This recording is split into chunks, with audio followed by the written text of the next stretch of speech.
This is professional boxing. This is professional boxing, not 17 and all we was, lad.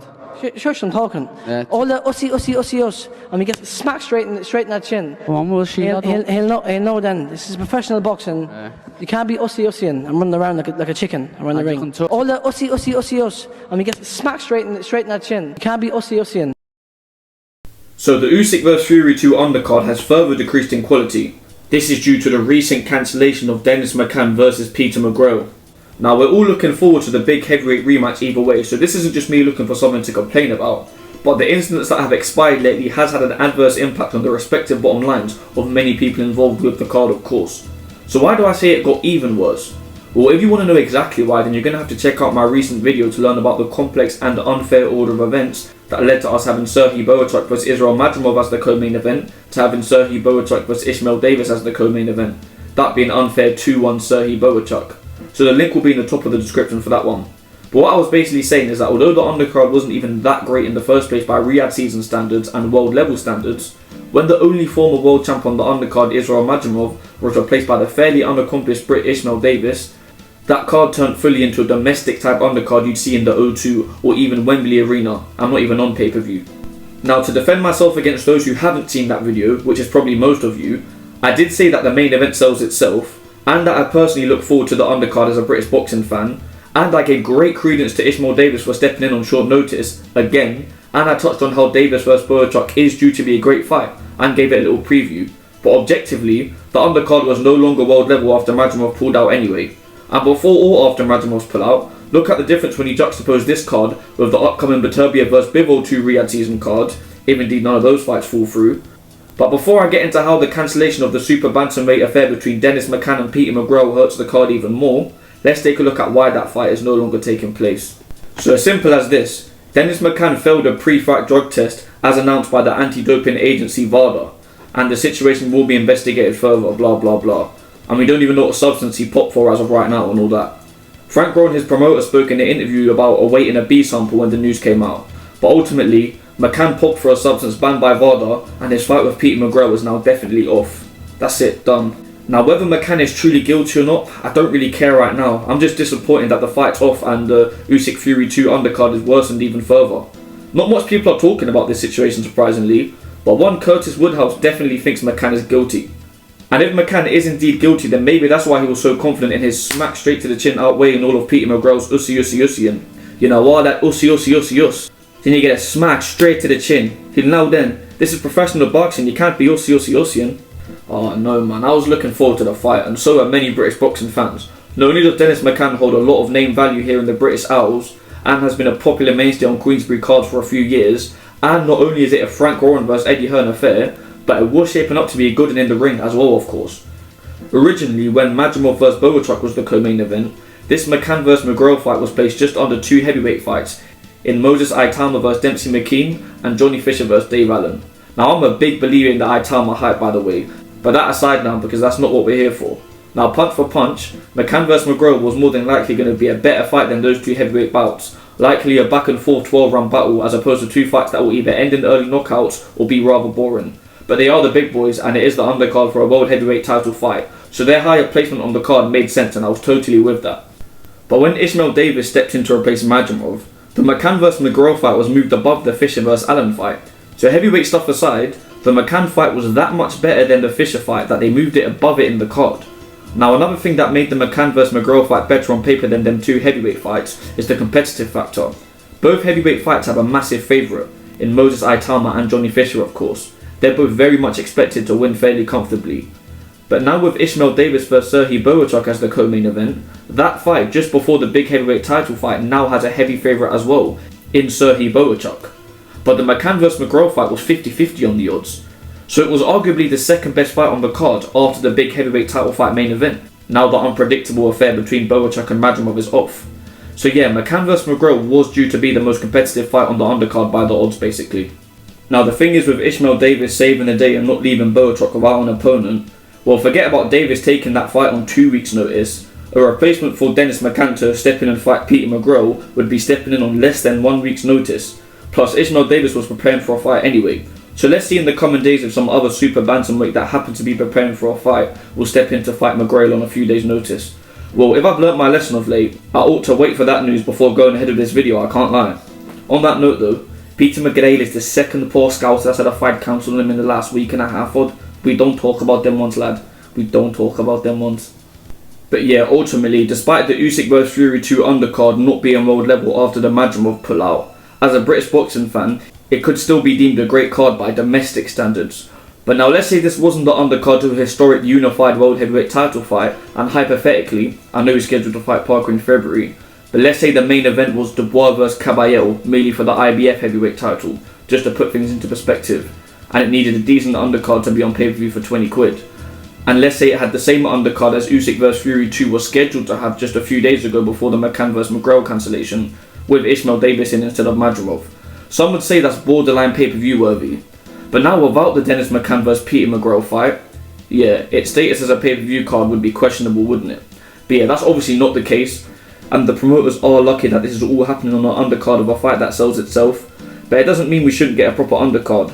Look, I'm excited for the whole joint, so let me quit complaining, but this cancellation of the McCann vs McGrail fight is very unfortunate and just adds to the mess of everything.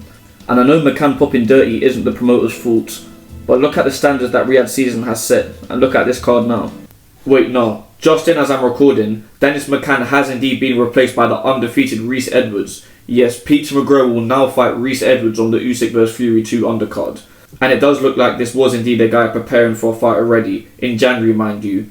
So let me know what you guys think about that. But this is how the card looks now, innit, with Rhys Edwards stepping in. I don't know why they keep showing extra preliminary fights on the graphic when a fight gets changed like that makes it look any better, but I'm going to leave this up on screen for a bit for you guys to look at.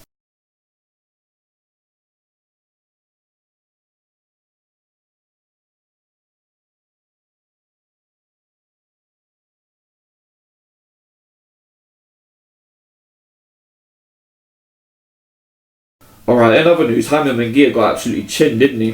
The 1-25 favourite in Mungia was stopped by the 12-1 underdog in Bruno Sarasi, an underdog who only had 4 stoppage wins in 27 fights going into his fight with Mungia. So who knows how much money some lucky chap would have made betting on Sarasi by knockout here. But yeah, massive upset odds-wise. Gotta be upset of the year over the former reigning junior middleweight champ. Who is this Sarasi guy anyway? Look at the record. The guy just fought his first ever 12-rounder just before the Mungia fight, and no notable names on his resume of course. Wow, this guy chinned Mungia and Canelo couldn't? Nah, we know it don't work like that. It's not that he let his guard down against the lesser opponent. I'd say more so that his chin got worn out in that fight against Canelo back in May. Yeah, Canelo fanboy here, guilty as charged. Not saying that's the reason he went down, because that shot from Sarasi wasn't nice, but it's perhaps the reason he couldn't get back up. But whether you want to commend Mungia for going the full 12-round distance with Canelo after being knocked down in the 4th, or bash Canelo for not getting the job done after the knockdown, at the end of the day, the knockdown was clean, and Mungia was absorbing shots for the remaining 8 rounds afterwards against Canelo. You know the old saying, he did a good job blocking punches with his face. Then after the Canelo fight, he took on the undefeated but unknown fighter Eric Bazinian. Mungia got the stoppage in an affair more competitive than one might expect. Then for a second turnaround of the year after the Canelo fight, it was the Mexico homecoming against the also undefeated and unknown Bruno Sarasi, just gone of course. So in terms of the actual fight for this upset of the year contender, and probably winner, so a bit of a slow start in there, but Sarasi did look competitive against the former world champ. But when the action did pick up, a minute into round 2, it was Mungia who knocked Sarasi down hard. So surely he could get this nobody out of here now in front of his hometown faithful. Mungia of course put the pressure on Sarasi after the fact, but he didn't look too urgent, and Sarasi didn't look too shaken. Round 3, Mungia stuck it on Sarasi but in a patient and defensively responsible manner, until the end of the round when Sarasi actually started to tag Mungia a bit. Round 4, most of the work coming from Mungia again, but Sarasi definitely picked up on his good end to round 3 and got Mungia's attention again. We paid more attention to these moments in the hindsight though of course. Round 5, another Mungia round, but Sarasi competitive again and landing some shots. But hey, Mungia is always getting caught with shots, right? So people probably didn't think too much of this at the time. Round 6 you got a similar sort of thing going on, Mungia outlanding Sarasi and that. But with 50 seconds to go in the round, Sarasi attempts a big chopping right hand, which Mungia just steps out of the way of. Then Sarasi retreats and doesn't throw much and he looks poised. Again, easy to say in hindsight. And Mungia pursues Sarasi but then gets a bit blasé. Then boom! Ferocious right hand from Sarasi sends Mungia down. A well set up and calculated shot from Sarasi, in my eyes, to pull off a major upset. Mungia just makes the count but clearly doesn't have the wherewithal to continue. So what does this loss mean for Mungia? Rematch maybe? Well, I don't know. He should probably want to get that one back, but it will take up a lot of time in his career. I've personally been saying that 168 ain't too stacked at the minute, so I don't know. I know Edgar Berlanga said Mungia messed up the bag by losing, as if Berlanga vs Mungia was to be next up. But everyone wants Berlanga vs Caleb Plant anyway, so that's no issue. All Canelo victims here, huh? I guess Mungia vs Billy would have been a good contenders fight, and that's off the cards now, but oh well. I'm just not too enthusiastic about the division, I hate to say. But I mean, I guess the loss moves Mungia further away from a shot at William Scholl's IBF super middleweight title. But yeah, not to sound like a mug, I'm just not too fussed about any potential fights that this result messed up. I'm also happy for this Bruno Sorassi guy, I suppose. Also, just to note on Bruno Sorassi, he calls himself Brunello. If that's in reference to the unified champ of his division, then that's jokes, I can't lie. But yeah, upset of the year?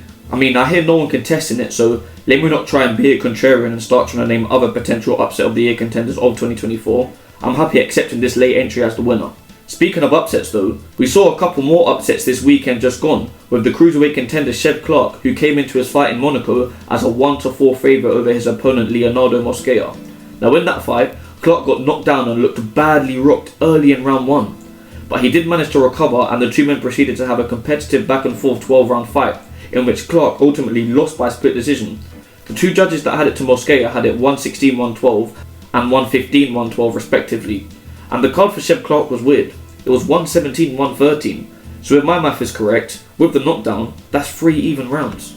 So Chev Clarke is of course an Eddie Hearn fighter. So oof. Another one of his fighters who came in as a favourite and lost their O. The weekend just before there were 2 of them in Jalil Hackett and Mark Castro. Eddie's having a bit of a mare now, isn't he? Now another upset in the weekend just gone took place on a boxer show when we saw Stephen McKenna step in as a 1-5 favourite and lose by majority decision to Lee Cutler. Cutler, who was coming off of a year of inactivity. McKenna lost his O in that fight, so yeah, it was a big upset. Now McKenna is a very fun fighter to watch, just wants to get stuck in, but that comes with an element of defensive irresponsibility. And McKenna was knocked down twice in that fight, the first time being in round 1. Wow, this must have been stressful to watch for those who had this 1-5 favourite on their accumulator, right? Right? But yeah, fair play to Lee Cutler for his performance. So a bunch of upsets there, but we started this video by talking about a fight cancellation of course. And being the absolutely chaotic few days of boxing it has been, there's been another cancellation. In some very unfortunate news, Ryan Garcia's exhibition bout with kickboxer Rukiya Anpo has been cancelled. Now that news isn't unfortunate because we ain't going to be able to watch that greatly anticipated fight, although it would have been fun seeing Ryan back in the ring on New Year's Eve. But the unfortunate part is the postponement of the fight. This ordeal now needs to be dragged on. Ryan Garcia's pro boxing ban ends in April 2025, right? So this exhibition was just a little stay busy fight and then he could turn around and return to proper competition as soon as his ban was over. But now this exhibition is being targeted to be rescheduled for spring of 2025. Oh dear indeed. Went from being a fun exhibition fight to happen when he couldn't take a pro fight to something that's going to drag out into the middle of next year. Then what, he ain't going to have a proper contenders fight until late 2025? Let me not get my knickers in a twist now though. I'm not going to wish for that fight to be fully cancelled because this is surely going to be a big payday for the Japanese fella. So I'm not going to pray on another man's downfall, even if it is in our best interest as boxing fans. But in other news, Dillian Whyte fought in Gibraltar on the Sunday of this weekend just gone. Now, I'm not going to take too much from this fight, not a performance to be analysed. Overly competitive and he looked sluggish until his opponent Ebenezer Tetteh retired in the corner. Now look, people are saying Whyte is completely washed off the back of this fight and that if he was in there with this guy and that guy instead that night, then he would have got smoked. But he wasn't in there with those guys, was he? Now look, I don't think he has a great chance of making a run back to a world title shot, and I understand people writing him off. For me though, if he lost the fight, I would have been happy writing him off probably as well. But at the end of the day, he's 36, which isn't that old by today's heavyweight standards, or recent decades mind you, and he's been fairly inactive of late. So this could just be the start of a trail of comeback wins, in which he picks up the pace as the fights go on and the competition improves. I wouldn't bet on that, but I wouldn't bet against it. Look, it wasn't too dissimilar to the Marius Wack fight on the AJ vs Rhys 2 undercard back in 2019. I know he ain't won that many fights since then, but he fought on the highest level since then before going on his subpar 3-fight winning streak. Now of course, you could say he looked better in the Marius Wack fight, and that Marius Wack is a much better boxer than Ebenezer Tetteh to be fair, but look. Now, I was holding back from making this comparison, but I just want to put things into perspective, yeah? Because I know Larry Holmes was a reigning defending heavyweight champion who was much more skilled than Dillian Whyte. Whyte who's only ever had one world title fight. But Larry Holmes was in his early 40s when he had those 5 comeback fights which got him the #1 contenders bout against Ray Mercer, and ultimately a world title shot when he got through Mercer. And Holmes was going the distance with the likes of undercard in his comeback trail. Now I know Larry Holmes' win led to an undisputed world title shot against Evander the Real Deal Holyfield, much like George Foreman's trail of comeback wins did. But seeing as Dillian Whyte is not an all-time great like those guys, let's think of it on a smaller scale. Imagine the 36-year-old Dillian Whyte beats a bunch of nobodies but picks it up as he goes on, yeah? And imagine if the world heavyweight title belts get fully scattered, Usyk and Fury are both retired, and the new crop of heavyweights turn out to not be that good, let's say. We could see Dillian Whyte finding himself fighting for one of those 4 belts. Look, maybe Dillian Whyte is cooked now, but I'm just putting that out there because stuff like this can happen in boxing, so don't be too quick to say he's done after one fight that he didn't even lose, even if he looks slow and sluggish and what have you. Yeah, comparing Larry Holmes and Dillian Whyte is diabolical, I know. Excuse me on that one. But yeah, speaking of Dillian Whyte, look, I've been wanting to do a video in which I go into detail about Dillian Whyte's resume for a good while now. It would be a really interesting video. I'd love to move straight onto it after this one because, you know, Dillian Whyte's been spoken about now that he's just 4. But because I ain't got the balls to go all in, I still have other things to work on outside of YouTube. And then by the time I've done with that stuff in the next few days, there'll be more news to cover, like a post-fight reaction of Usyk Fury 2 and that.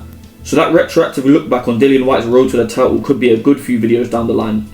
Unless I don't base my videos on keeping up with current affairs in boxing and just spend all my time on projects in which I look back at stuff that happened in the past in boxing, which I do often consider doing. But yeah, I'm going to wrap up. You guys let me know what you think about Dennis McCann failing the drug test. Is he guilty, or do you reckon it's a tainted substance or what? And what do you think about Rhys Edwards stepping in? Let me know what you think about Mungia getting chinned. Is his chin shattered? Should we give more credit to Sorasi rather than taking away from Mungia? And is that fight your upset of the year? And obviously let me know what you think about the other fights from the weekend. And you have been listening to O.M.E. Boxing.